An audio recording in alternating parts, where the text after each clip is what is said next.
جو جماعت ہوتی ہے قصر ہے، جہاں وہ ڈوم ہے زری سے یہ 40 ہاتھ یعنی تقریباً 11.5 میٹر جہاں تک بنتا ہو نماز وہاں پوری ہے، بقیہ نماز قصر ہے۔ تو ایک 2 رکعت نماز وہاں پہ نقل کی گئی ہے۔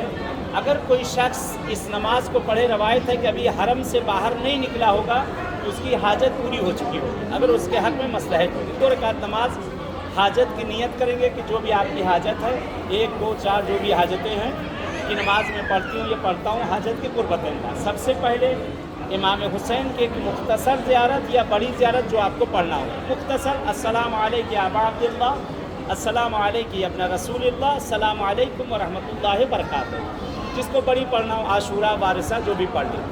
نماز زیارت کے بعد بات نہیں کرے گا اور جہاں نماز پڑھنا ہو وہاں پہ کھڑا ہو جائے۔ 2 رکعت نماز حاجت کی، صبح کی طرح کوئی بھی سورہ پڑھنا ہو نماز پڑھ لو۔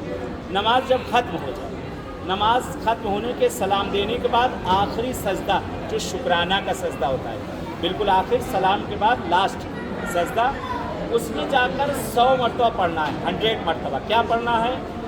استغفر اللہ برحمتہ خیرۃ فی عافیہ، استغفر اللہ برحمتہ خیرۃ فی عافیہ۔ اس کو 100 مرتبہ پڑھ کے اپنی حاجت کو طلب کر لو اسی سجدے میں۔ کہتے ہیں نقل کیا جاتا ہے ابھی امام حسین کے روضے سے حرم سے باہر نہیں نکلے گا، اللہ اس کی حاجت اگر اس کے حق میں مصلحت ہوگی تو پوری کی دے دے گے انشاءاللہ۔ انشاءاللہ دعائے خدا ہم سب کے تمام حوائج کو پورا کریں انشاءاللہ۔